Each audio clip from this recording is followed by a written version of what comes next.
C++로 쓰시는 분들이라면 아마 스탠드 벡터를 거의 매일 쓰실 거예요. 정말 기본 중에 기본이죠.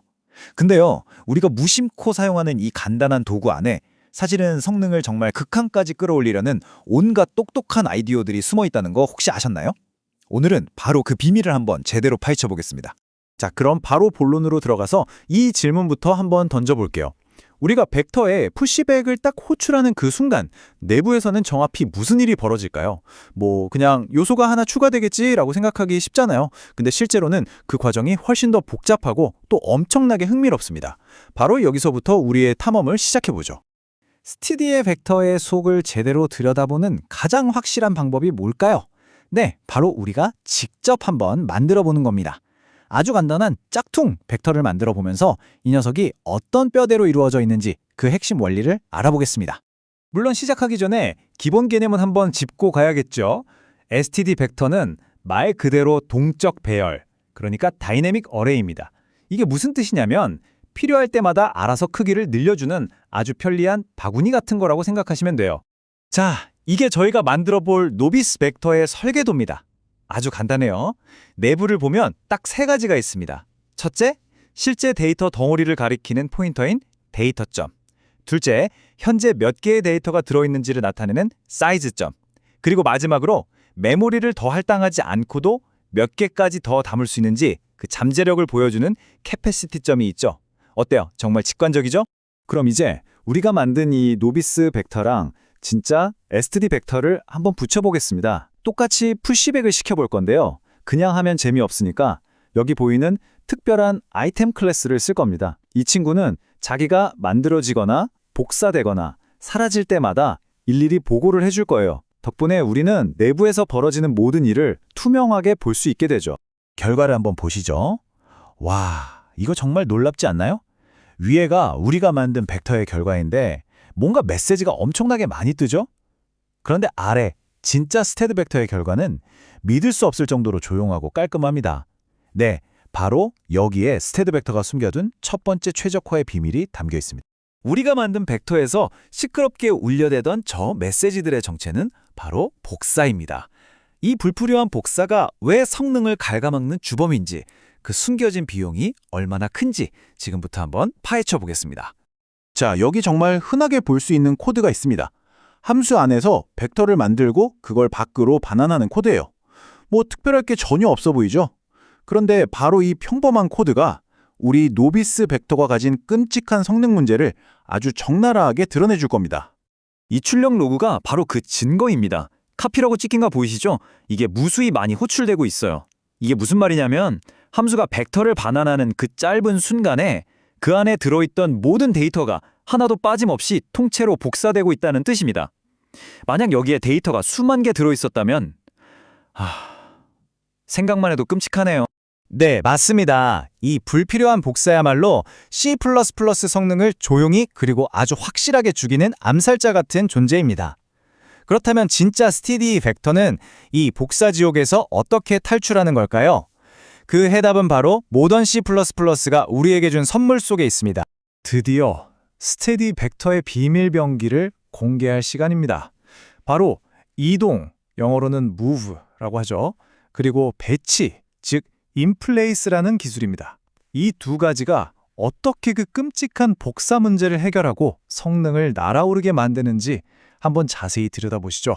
여기 보이는 이 코드가 바로 그 마법의 열쇠, 이동 생성자입니다. 작동 방식은 정말 기발해요. 데이터를 하나하나 힘들게 복사하는 대신 그냥 원본 객체가 가지고 있던 데이터 덩어리의 주소, 즉 포인터를 통째로 훔쳐오는 겁니다. 그리고 원래 주인은 빈털터리로 만들죠. 이건 복사가 아니라 자원의 소유권을 아주 값싸게 이전하는 거예요. 차이가 정말 드라마틱하죠? 왼쪽이 이동 기능이 없었을 때의 그 복사 지옥이고요. 오른쪽이 이동 생성자를 딱 하나 추가한 후의 결과입니다. 보세요. 불필요한 복사가 그냥 완전히 사라졌습니다. 성능이 얼마나 좋아졌을지 눈에 선하네요. 자, 그런데 여기서 만족하기는 좀 이릅니다. 한 단계 더 나아간 최적화가 우리를 기다리고 있거든요. 생각해보세요. 임시 객체를 만들어서 그걸 또 이동시키는 과정조차 없앨 수 있다면 그게 바로 효율의 끝판왕 아닐까요? 푸시백과 인플레이스백의 차이가 바로 여기에 있습니다. 왼쪽의 푸시백은 일단 바깥에서 임시 객체를 만들고 그걸 벡터 안으로 이동시킵니다. 이것도 이미 효율적이죠. 하지만 오른쪽의 인플레이스백은 차원이 달라요. 아예 임시 객체 같은 걸 만들지도 않습니다. 그냥 객체를 만들 재료만 받아서 벡터가 확보해둔 메모리 공간에 직접 객체를 건설해버리는 거죠. 이게 바로 궁극의 최적화, 배치입니다. 자, 복사 이야기는 이쯤 하고 이제 또 다른 재미있는 주제로 넘어가 보겠습니다. 벡터는 공간이 꽉 차면 어떻게 될까요? 메모리를 어떻게 늘려나갈까요? 벡터의 아주 영리한 성장 전략을 한번 엿보도록 하죠. 이번 실험은 간단합니다.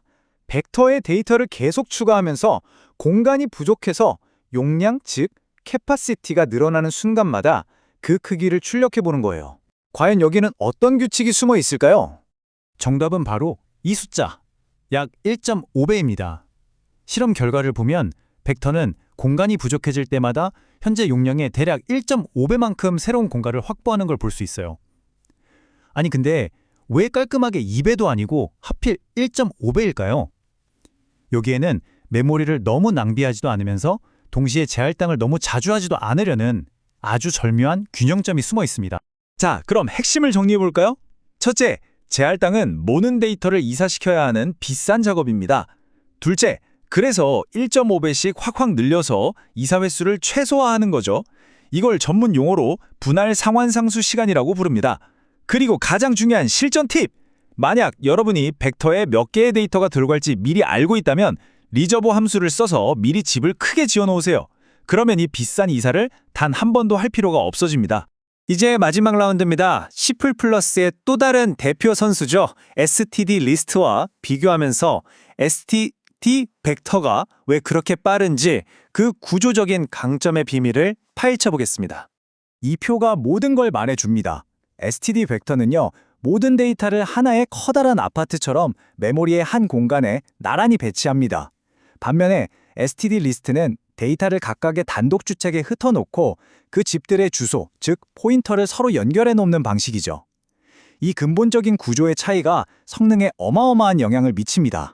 실제 메모리 할당 로그를 한번 보세요. 위쪽의 벡터는 가끔씩 큰 땅을 한 번에 사는 걸 볼 수 있죠.